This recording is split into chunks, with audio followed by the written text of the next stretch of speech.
माझ्या माहितीप्रमाणे अजित पवार यांच्या ज्या काही फाईल्स होत्या ज्यासाठी ते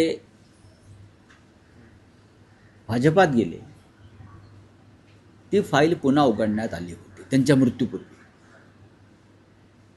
खास करून जरंडेश्वर साखर कारखान्याचं कर्जाचा विषय होता. ती फाईल इथून अमित शहांकडे गेली क्लोज करण्यासाठी, पण अमित शहाने त्याच्यावरती ही फाईल क्लोज करू नये असा निगेटिव्ह शेरा मारून पुन्हा महाराष्ट्रात पाठवलं. आणि त्यानंतर भाजपचे मंत्री बोलायला लागले, तुमची फाईल बंद झालेली नाही दादा. आणि मग दादा म्हणाले, तुमची फाईल आमच्याकडे आहे. इथून ती सुरुवात झाली. ज्या कारणासाठी अजित पवार हे भाजपाबरोबर गेले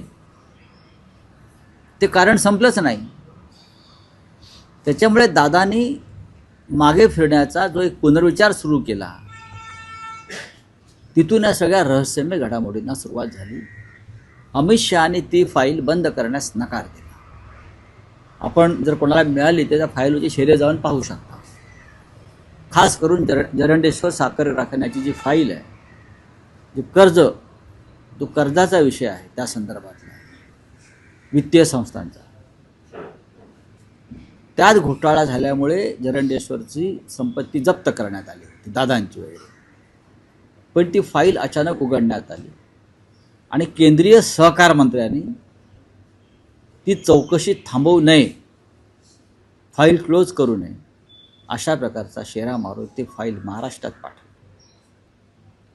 आणि त्यानंतर महाराष्ट्रात गेल्या 3 महिन्यापासून दादा विरुद्ध भाजपा हे सुरू झालं. आणि जर ज्या कारणासाठी मी आलो, सुरक्षा मागण्यासाठी, प्रोटेक्शन मागण्यासाठी, तेच मिळत नसेल तर इथे थांबायचं कशा करता.